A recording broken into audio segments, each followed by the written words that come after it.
जिज्ञासु मित्रों, बहुत बहुत अभिनंदन है आप सभी का दिव्य सृजन में। प्रत्येक दिवस की भांति आज फिर हम यहाँ पर यह लाइव चर्चा का कार्यक्रम आपके समक्ष प्रस्तुत कर रहे हैं। और लाइव चर्चा के आज के इस विषय में जो हमारा विषय है, भगवान को सबसे प्रिय कौन है। 12वां अध्याय जो कि भक्ति योग नामक अध्याय है, इसी अध्याय पे हमारी चर्चा आगे बढ़ रही है। इसी अध्याय पे हम चर्चा कर भी रहे हैं, इसी को समझने का प्रयास कर रहे हैं, भक्ति को समझने का। तो इस अध्याय का जो प्रथम विषय था कि निर्गुण और सगुण में कौन अनिवार्य है और कौन श्रेष्ठ है। तो भगवान ने कहा कि देखो, निर्गुण तो निश्चय ही बहुत उच्च कोटि की अवस्था है, लेकिन सांसारिक देहाभिमानियों के लिए यह सरल नहीं है, कठिन है। इसलिए उनका प्रारंभ जो है सगुण रूप से ही होना चाहिए और होगा, क्योंकि वही संभव भी है। फिर भगवान ने कहा कि ठीक है, अब सगुण रूप से शुरुआत होगी, तो तुम मुझ में, मेरे स्वरूप में अपने मन को लगाओ और अपने मन और बुद्धि को लगाओ। मन और बुद्धि का निवेश ना कर पाओ तो अभ्यास करो,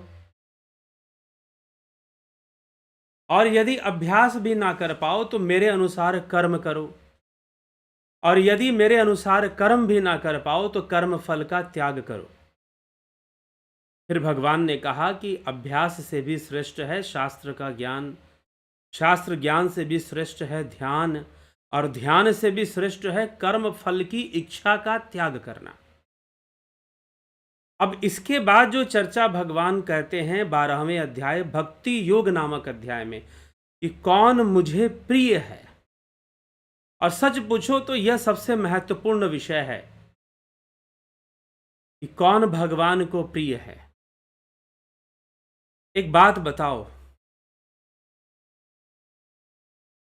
इस विषय की कि कौन भगवान को प्रिय हो सकता है, इसकी फिलॉसफी हम समझने का प्रयास करते हैं। छोटा सा एक एग्जाम्पल लीजिए, आप उदाहरण लीजिए कि नदी समंदर में जाकर विलीन हो जाती है। क्या आप भी समंदर में जाके विलीन हो सकते हैं? अगर नदी का पानी समंदर में मिल जाए तो उस समंदर से नदी का पानी दोबारा वापस प्राप्त करना संभव नहीं है।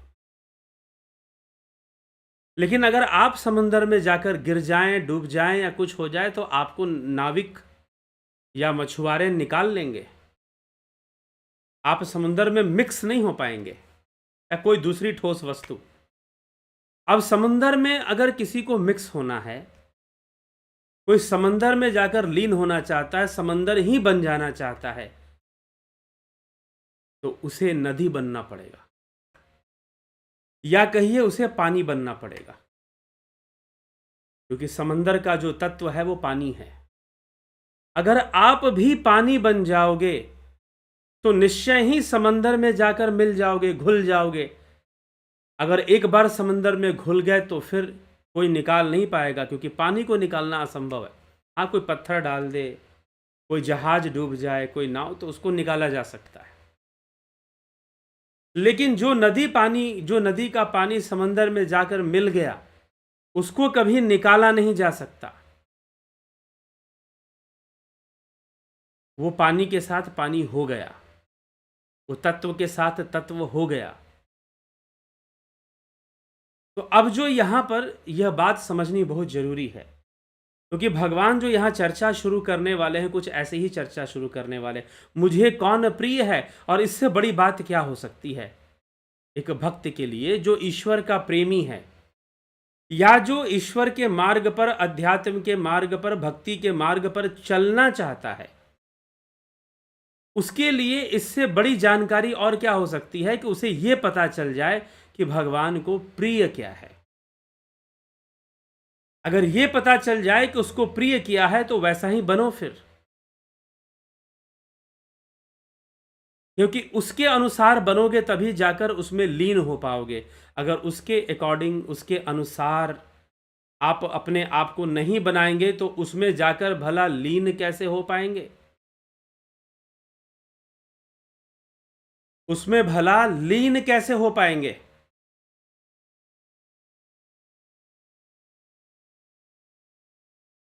तो उसमें लीन होने के लिए भी हमें पानी, समंदर में लीन होने के लिए जैसे पानी बनना पड़ेगा, उसके जैसा बनना पड़ेगा। और वो क्या है? उसका भाव क्या है? ईश्वर का भाव क्या है? ईश्वर सर्वदा समभाव है, सम की अवस्था में है, विषमता नहीं है। यह संपूर्ण संसार विषमता का परिणाम है, लेकिन ईश्वर सम है, वह ब्रह्म सम है, वह परमात्मा सम है। अगर तुम उसकी प्राप्ति करना चाहते हो तो तुम्हें भी तो उसके अनुसार बनना पड़ेगा। जैसे समंदर में मिलने के लिए पानी बनना पड़ेगा, वैसे ही उस ईश्वर को प्राप्त करने के लिए, उसमें विलीन होने के लिए समभाव होना पड़ेगा। और यही बात भगवान आगे के श्लोकों में कह रहे हैं। कहाँ कह रहे हैं? भक्ति योग नामक 12वें अध्याय में कह रहे हैं। भक्ति योग नामक 12वें अध्याय में भगवान इन्हीं बातों को अब समझाने में लगे हैं कि कौन है मेरा भक्त, जो ऐसे समभाव को स्थापित कर ले, वह मेरा भक्त हो जाएगा। जो समभाव ले आए और सम की अवस्था में रहना शुरू कर दे। सुख दुखे समय कृत्वा लाभा लाभो जया जो, जो सुख दुख लाभ हानि जय पराजय में समता को अपनाता है। इसी की व्याख्या आगे होने वाली है। तो 13वें श्लोक में भगवान श्री कृष्ण अर्जुन से कहते हैं, अद्वेष्टा सर्वभूतानां मैत्रः करुण एव च निर्ममो निरहंकार सम दुख सुख शमिः। अद्वेष्टा सर्वभूतानां मैत्र करुणा एव च निर्ममो निरहंकार सम दुख सुख समक्षमी संतुष्ट सततम योगी यतात्मा दृढ़ निश्चय मैं अर्पित मनोबुद्धिर्यो मद भक्त समय प्रिय। वह मुझे प्रिय है जो सर्वभूतानाम निरहंकार सुख दुख में सम रहता है, सब प्राणियों में द्वेष भाव से जो मुक्त है, मित्र भाव वाला तथा दयालु भी ममता रहित अहंकार रहित सुख दुख की प्राप्ति में समभाव रहने वाला, क्षमाशील निरंतर संतुष्ट योगी शरीर को वश में किए हुए दृढ़ निश्चय वाला, मुझ में अर्पित मन बुद्धि वाला जो मेरा भक्त है वह मुझे प्रिय है। जो ऐसी भाव वाला है वह मुझे प्रिय है। भगवान खुद बता रहे हैं कि मुझे कौन प्रिय है। आवश्यकता है कि आप ऐसे बन पाते हो, कोई बन पाता है, नहीं बन पाता है, मन में समभाव ले आ पाता है, नहीं ला पाता है, और उसके लिए वो योग साधना शास्त्र अध्ययन जो करना है करना चाहिए। सब सहायक बनते हैं, शास्त्र अध्ययन भी, ध्यान योग भी, हम समभाव को प्राप्त कर लें। यस्मानो द्विजते लोको लोकानो द्विजते चय हर्षा मर्ष भयो द्विगैर मुक्तो यह सचा में प्रिय। जिससे कोई भी प्राणी उद्विग्न नहीं होता, जिससे कोई भी प्राणी शुद्ध नहीं होता, और जो स्वयं भी किसी प्राणी से उद्विग्न नहीं होता, जो स्वयं भी किसी प्राणी से उद्विग्न नहीं होता, तथा जो हर्ष अमर्ष भय और उद्वेग से रहित है, वह मुझे प्रिय है। जो हर्ष अमर्ष, हर्ष और ईर्ष्या से, भय और उद्वेग से जो हलचल नहीं होता, मतलब चलायमान नहीं होता, चंचल नहीं होता, जो किसी को उद्विग्न नहीं करता हो, और जो स्वयं भी किसी प्राणी से उद्विग्न ना होता हो, किसी के अपमानित करने पर वह अपमानित ना हो रहा हो, हानि में ना जा रहा हो, तथा जो हर्ष अमर्ष भय और उद्वेग से रहित है, वह मुझे अत्यंत प्रिय है। तो हमें यह समभाव को समझना है कि जो ना उद्विग्न किसी को करता है, ना किसी से उद्विग्न हो रहा है, सुख दुख में भी समभाव रखता है, जय पराजय में भी समभाव, यश अपयश में भी समभाव रखता है, वह मुझे प्रिय है। अनपेक्षा सुचिर दक्षा उदासीनो गत व्यथा सर्वारंभ परित्यागी यो मदभक्ता समय प्रिय। जो अपेक्षा से, अपेक्षा मतलब आवश्यकताएं, रिक्वायरमेंट्स, जो अपेक्षा से मुक्त है, बाहर भीतर से पवित्र, शुचि ही, शुद्धता के साथ है। मतलब कहने का मतलब जब वो अपेक्षा से मुक्त होगा तभी तो शुद्ध होगा। 50 तरह की इच्छाएं रखेगा तो कहां से शुद्ध होगा? क्योंकि यहां पर मानसिक शुद्धि की बात है, बौद्धिक शुद्धि की बात है, मात्र शरीर की बाहरी शुद्धि नहीं। जो अपेक्षा से रहित शुचि ही, चतुर भी है, दक्ष भी है, चतुर है, लेकिन फिर भी संसार की वस्तुओं में उदासीन है, अनपेक्ष, सुचिर दक्ष उदासीनो गत व्यथा। अनपेक्ष, सुचिर दक्ष उदासीनो गत व्यथा, जिसकी कोई अपेक्षा नहीं, जो अंदर से पवित्र, शुद्ध, चतुर, दक्ष मतलब चतुर, और उदासीन, संसार के विषयों में उदासीन। हनुमान जी बड़े चतुर थे, हनुमान जी बड़े चतुर थे, लेकिन सांसारिक विषयों में उदासीन थे। गत व्यथा, व्यथा से रहित, उसकी कोई व्यथा और व्याकुलता भी नहीं है। सर्वारंभ परित्यागी, सभी आरंभों का, अर्थात नए नए कर्मों के आरंभ का सर्वथा त्यागी। नए कर्म नहीं अब बनाना चाहता, वो नया बखेड़ा नहीं खड़ा करना चाहता, नया महल नहीं बनाना चाहता, नए तरीके से उसे दुनिया को अब नहीं बदलना है। जो सम की अवस्था में आ गया है, जो समझ गया है प्रकृति के संपूर्ण रहस्य की, प्रकृति कैसे खेल खेल रही है, कैसे घुमा फिराकर चीजों को ला रही है, समझ गया है और समझकर शांत हो गया, अरे बस ऐसे ही है, सब चल रहा है। तो कर्मों के आरंभ का सर्वथा त्यागी, लेकिन फिर भी चतुर, और कर्म करने में धर्म के लिए, अध्यात्म के लिए, ज्ञान के लिए, लोक कल्याण के लिए कर्म करता है, लेकिन कर्म फल की भावना नहीं रखता कि मैंने ऐसा कर्म किया है तो कल मुझे कुछ मिल जाएगा।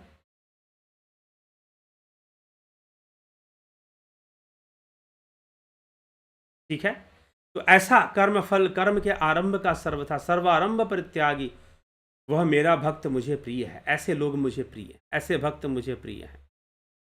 भगवान ये नहीं कह रहे कि जो खूब नाच रहा है, गा रहा है, नहीं, मन का भाव बता रहे हैं कि उसकी मन की स्थिति कैसी है।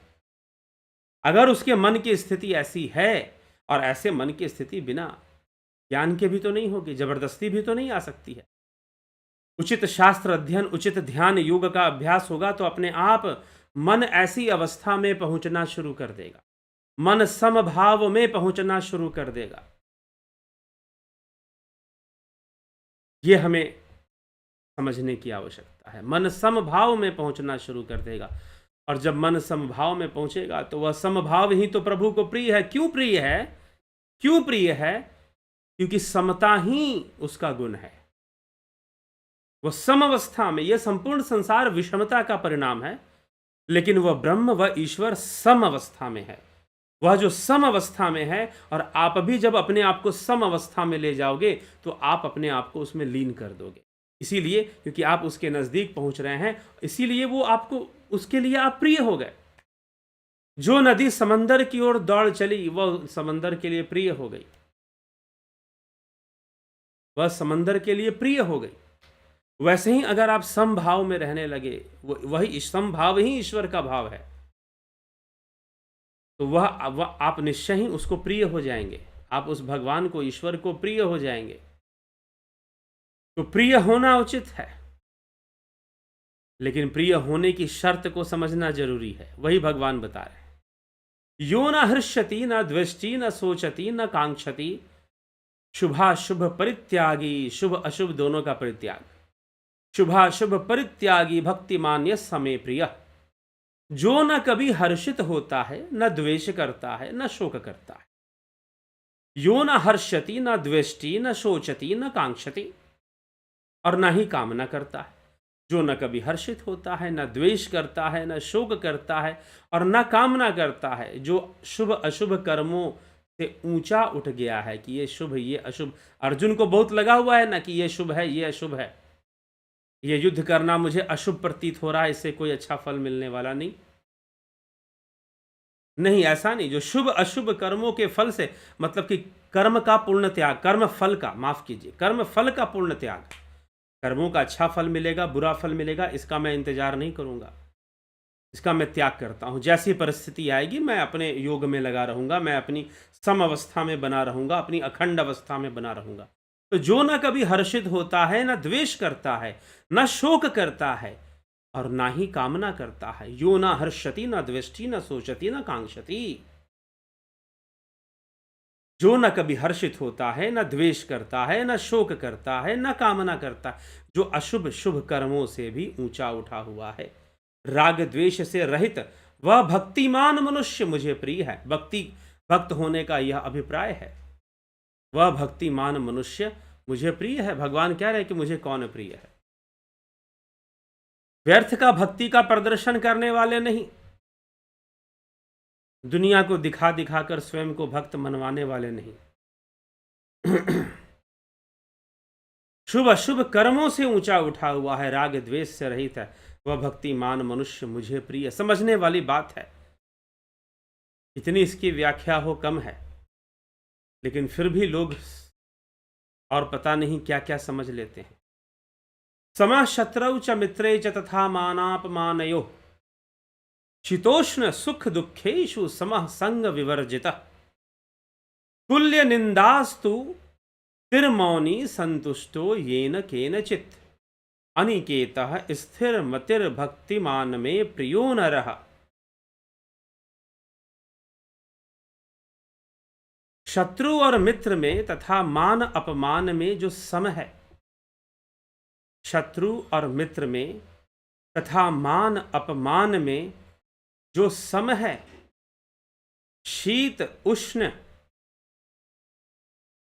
शरीर की अनुकूलता, ठंड हो या गर्मी हो, इससे व्यथित नहीं होता, परेशान नहीं होता। शीतोष्ण सुख दुखेषु, शीत उष्ण की अनुकूलता, सुख दुख, बुद्धि की अनुकूलता, प्रतिकूलता में भी सम है। शीत उष्ण के शरीर के अनुकूलता और प्रतिकूलता में भी सम है, सुख दुख की अनुकूलता प्रतिकूलता में भी सम है। शत्रु और मित्र तथा मान अपमान में भी सम है। शत्रौ च मित्रे च तथा मान अपमानयो, भगवान कहते हैं